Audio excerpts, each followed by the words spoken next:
Hello everyone, welcome to VLSI Insights. I am Pranjal Sharma. Today I am here to discuss a topic, mailbox, which is categorized under IPC. IPC means inter-process communication. तो आज के topic में हम लोग ये discuss करेंगे mail box होता क्या है और इसका आर्किटेक्चर कैसे डेवलप करते हैं। तो इसका आर्किटेक्चर डेवलप करने से पहले we have to understand that how actually mailbox work. So over here, just have a look at it. We have two blocks. Let me just name it A and B. So in mailbox, what happens typically? A gives the transaction to the B and B receives the data. तो इस mechanism को follow करने के लिए we have to use a keyword with the name of mailbox. तो mailbox के हम create करने के लिए क्या करते हैं? First of all primarily we have to create a test file. तो टेस्ट फाइल के अंदर हमें जैसे सपोज कीजिए कि मेरे को यहाँ पर I have created a module test bench and inside it I have to declare mailbox as well. उस मेल बॉक्स का नाम भी हो सकता है। It is quite similar to the method when you were creating the class. तो class create करने के लिए what we have to do, first of all अभी हम क्लास क्रिएट करते हैं A and then end class. तो यहाँ process half way process same है कि मेल बॉक्स को हमें डिक्लेयर करना पड़ेगा एंड देन उसका हैंडल क्रिएट करेंगे, then we have to assign memory to that as well, right. So अभी होगा क्या, इसका हमारा आर्किटेक्चर क्या डिजाइन करने के लिए, first of all we have to follow a set of instruction कि जहां पर हम ए से तो अपने मेल बॉक्स में data we will going to put and from the B we will going to get the data.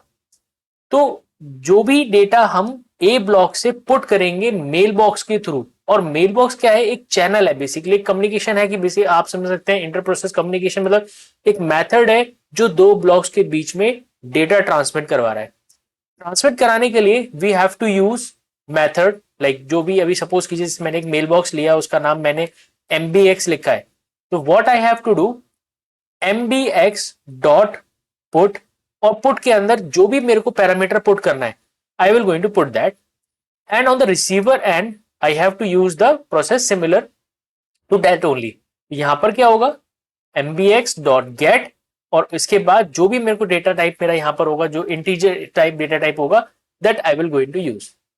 तो इसका आर्किटेक्चर ड्रॉ करके देखते हैं कि हम इसको ड्रॉ कैसे कर सकते हैं। For that I am reflecting to my website, that is vlsiinsights.com, and you have to go to front end softwares.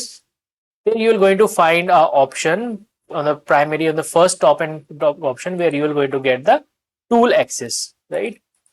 So let it just open, and I have already declared this, discuss with you all that how you have to use this tool. Okay, now let me just zoom this process, this part for you, and let us just draw the structure for the same.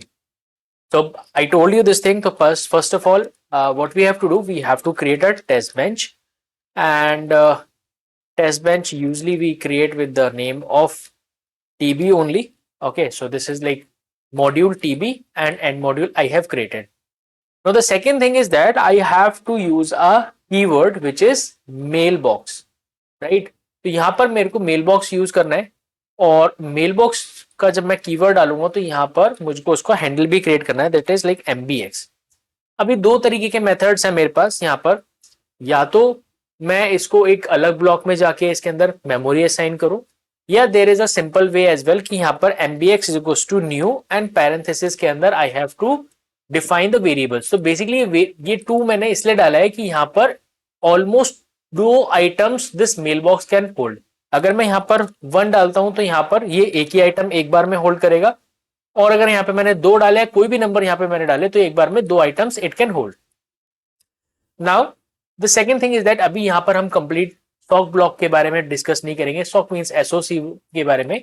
यहाँ पर मैं क्या करूंगा, दो A और B modules को आप दो ब्लॉक समझ लीजिए, एक इनिशियल ब्लॉक ये है और एक इनिशियल ब्लॉक ये है। First initial block will going to send transactions, and second initial block will going to receive the transactions via mailbox. तो प्रोसेस बहुत सिंपल है। First of all I have to create initial block. तो मैंने यहाँ पर दो initial block ऐसे मैंने क्रिएट कर लिए, गॉट इट। अब मुझको ट्रांजेक्शन भेजनी है, तो ट्रांजेक्शन टेक्निकली ऐसा बिहेवियर है जहाँ पे ऑटोमेटिकली अपने आप जाए, तो इसके लिए मैं एक सिंपली एक मैं लूप यूज कर लेता हूँ, आई इज इक्वल्स टू 0 और I want my values like let us suppose कि मेरे को 5 या 6 वैल्यूज क्रिएट करनी, तो I am using the value of I should be less than 5 and this is like increment of that. Now over here again I have to use the begin end because ये begin end क्या करेगा कि ये for loop के लिए execute करेगा. Now अभी यहाँ पर मेरे पास transactions loop के हिसाब से create हो जाएंगी, I की different different values create होंगी. अभी what I have to do, मैंने एक छोटा सा delay दे दिया and then mbx dot put and then क्या put करना है मुझे, I put करना है, यहाँ पे मैंने इसको I put कर दिया. देखिए एनवायरनमेंट बिल्कुल कॉम्प्लेक्स नहीं है बट थोड़ा प्रोसेस ट्रिकी हो सकता है, बट आप थोड़ा सा ध्यान से समझेंगे तो समझ में आ जाएगा. मैं दोबारा से आपको डायग्राम से एक्सप्लेन करता हूँ. यहाँ पर ये ए ब्लॉक था, यहाँ पर ये ए ब्लॉक के बाद में यहाँ पर जो यहाँ पर हमने पुट यूज किया था mbx डॉट पुट, तो ये पुट मेथड क्या करेगा कि डेटा को पुट करेगा. मैंने आपको बताया था कि मेल बॉक्स क्रिएट करने के लिए यहाँ पर mbx आएगा, उसका हैंडल हो गया और डॉट पुट. ठीक है, तो पुट मेथड क्या करेगा, डेटा को पुट करेगा और दूसरे इनिशियल ब्लॉक में हमें क्या करना होगा, गेट करना होगा, जिससे वो डेटा गेट करेगा. तो यहां पर मैंने सिंपल यही काम किया है. जो मेरे मेल बॉक्स का नाम है mbx, उसके अंदर मैंने पुट किया है क्या, आई की वैल्यू, क्योंकि यहां पर मैं लूप लगा रहा हूं और आई की वैल्यू जनरेट कर रहा हूं. तो यहां पर मैंने लेट्स सपोज को पहले आई की वैल्यू 0 हुई, फिर 1 हुई, 2 हुई, 3 हुई, ऐसे so on it will going to create the values. यहां पर मैंने एक सिंपल एक मेथड यूज कर लिया, इसको मैं यहां पर ट्रांसमीटर डाल सकता हूं. ठीक है, यहां पर मैंने इसको ब्लॉक को ट्रांसमीटर डाल दिया और इसको रिसीवर ब्लॉक डाल दिया. अब देखिए दोनों इनिशियल ब्लॉक में कोई भी ऐसा रिलेशन नहीं है. ऑलरेडी आप लोगों को पता है कि कोई भी दो इनिशियल ब्लॉक लिखते हैं तो आपस में ये दोनों पैरेलली एग्जीक्यूट होते हैं, बट ये आपस में इंटर रिलेशन इनका कुछ नहीं रहता है, दोनों अलग अलग काम करते हैं. तो जो अलग अलग काम कर रहे हैं, तो यहां पर मैंने डेटा को मैंने यहां पर भेजा है और यहां पर मैं रिसीव करूंगा. तो रिसीव करने के लिए भी मेरे को एक मैकेनिज्म यूज करना पड़ेगा. यहां पर now I don't have to use for loop. Okay, तो मेरे को यहां पर फॉरएवर लूप यूज करना है सो दैट कि जब कभी मैं ट्रांजेक्शंस यहां पर भेज रहा हूं, ट्रांजेक्शंस भेजने के लिए यहां पर आई हैव टू सेट कि मेरे को 5 ट्रांजेक्शन भेजनी है, but at the receiver end it should not be fixed कि ये 5 को ही रिसीव करे. It we have to make a logic जहां पर वो एंडलेसली डेटा को रिसीव करे, एंडलेसली डेटा को रिसीव करे और उसके बाद वो अपने आउटपुट्स को दिखाए. तो जैसे हम यहाँ पर इसके लिए we will going to use the forever loop. Forever के बाद में हमारे पास आता है बिगिन और एंड. Got it. वहां पर फॉरएवर के बाद आता है हमारे पास बिगिन और एंड. Got it. तो अभी बिगिन एंड एंड के अंदर मैं सेम वही काम करूंगा. यहां पर मेरे को एक वैल्यू ले लेता हूं इंटीजर. सपोज करो कि ए मैंने ले लिया. ओके, यहां पर मैंने इंटीजर ए ले लिया. अभी सेकेंड थिंग इज दैट कि मुझको ये वैल्यूज लेनी है. अभी यहां पर मैंने क्या करा है कि यहां पर जब मैं फर्स्ट ब्लॉक में ट्रांसमीटर में डाल रहा था, तो जो वैल्यूज डल रही थी जनरेट होने के 1 नैनो सेकेंड के बाद डल रही थी. तो अब मैं इसको जो रिसीव करूंगा ऑन स्पॉट तो रिसीव नहीं करना बनता मेरे को. तो what I have to do, I have to take the value with some delay. तो मैंने 1 नैनो सेकेंड का डिले और लगा लिया कि यहां से 1 नैनो सेकेंड के बाद वैल्यू आएगी, तो फर्स्ट वैल्यू 2 नैनो सेकेंड के बाद यहाँ पे रिसीव होगी. क्योंकि दोनों इनिशियल ब्लॉक में लेट मी टेल यू, क्योंकि दोनों इनिशियल ब्लॉक पैरेलली एग्जीक्यूट करेंगे, तो इन दोनों में जो डिफरेंस होगा सिर्फ 1 नैनो सेकेंड का होगा. ठीक है, तो इसमें आप ऐड मत कीजिएगा कि डिलेज को कि यहाँ पे 3 नैनो सेकेंड हो जाएगा डेटा. नहीं, ये इनिशियल ब्लॉक पैरेलली काम करेगा, ये भी आपस में पैरेलली काम करेंगे. ये जो पुट करेगा 1 नैनो सेकेंड के बाद पुट करेगा और ये जो रिसीव करेगा ये 1 नैनो सेकेंड के बाद रिसीव करेगा. रिसीव करने के लिए what I have to do, mbx dot get, क्योंकि गेट मेथड क्या करेगा, यहाँ पर वैल्यूज को लेगा. और कहां से लेगा, ए. तो मैंने यहाँ पर ए ले लिया कि गेट मेथड मैं चाहता हूं कि ये वैल्यूज ले और किस में जाएगी, ए वैल्यू में जाएगी. अब मेरे को ए वैल्यू में जाना है तो यहाँ पर मेरे को इसको डिस्प्ले भी यूज करना पड़ेगा. तो मैंने यहाँ पर डिस्प्ले यूज करता हूँ. ठीक है, और मैंने डिस्प्ले के अंदर क्योंकि सिस्टम टास्क वेरिएबल है तो हर बार ट्रिगर होगा, तो मैं इसको लिख देता हूँ रिसीवर एंड पे, आर इस रिसीवर एंड, रिसीवर पर ए परसेंटेज 0D कॉमा यहाँ पर मैंने इसको ए डाल दिया, गॉट इट। और यहाँ पर मैं ये भी कर सकता हूँ कि इसमें मैं टाइम भी डाल सकता हूँ, @% 0T कॉमा $टाइम। यहाँ पे $2 आ गए, यहाँ पे $टाइम। सिमिलर मैं यही डेफिनेशन मैं यहाँ पर ट्रांसमीटर पे भी डाल सकता हूँ, जिससे मुझे ये पता चल जाए क्या डेटा जा रहा है। तो यहाँ पर सिर्फ मुझे क्या चेंज करना है, ट्रांसमीटर। अब ट्रांसमीटर पे जो डेटा जा रहा है वो जा रहा है किसके थ्रू, आई के थ्रू। तो मैंने यहाँ पे डाल दिया आई %0D एंड यहाँ पर मैंने आई कर दिया। ओके, अभी आप इसके लिए अलग अलग मैकेनिज्म भी फॉलो कर सकते हैं। तो इसको एक बार टेस्ट करके देखते हैं कि ये लॉजिक मैंने सही बनाया है या नहीं बनाया है। नहीं बनाया तो हम इसके अंदर एरर ढूंढ के देखेंगे कि ये एरर क्या है इसके अंदर। तो ओके, तो देखिए सबसे पहला हमारे पास ये एरर, इस कोड में कोई भी एरर नहीं है। सबसे पहली चीज हमारे पास क्या आ रही है कि ट्रांसमीटर ने डेटा भेजा, आई की जो फर्स्ट वैल्यू थी वो 0 थी टाइम 1 पर, और रिसीवर एंड ने उसकी वैल्यू क्या रिसीव करी, ए की वैल्यू क्या होगी 0। तो बेसिकली आप इससे कंफ्यूज मत हो कि यहाँ पे मैंने आई लिया है, यहाँ पे ए लिया है। ये सिर्फ दो अलग अलग ब्लॉक्स के वेरिएबल्स हैं जो डेटा सेंड कर रहे हैं।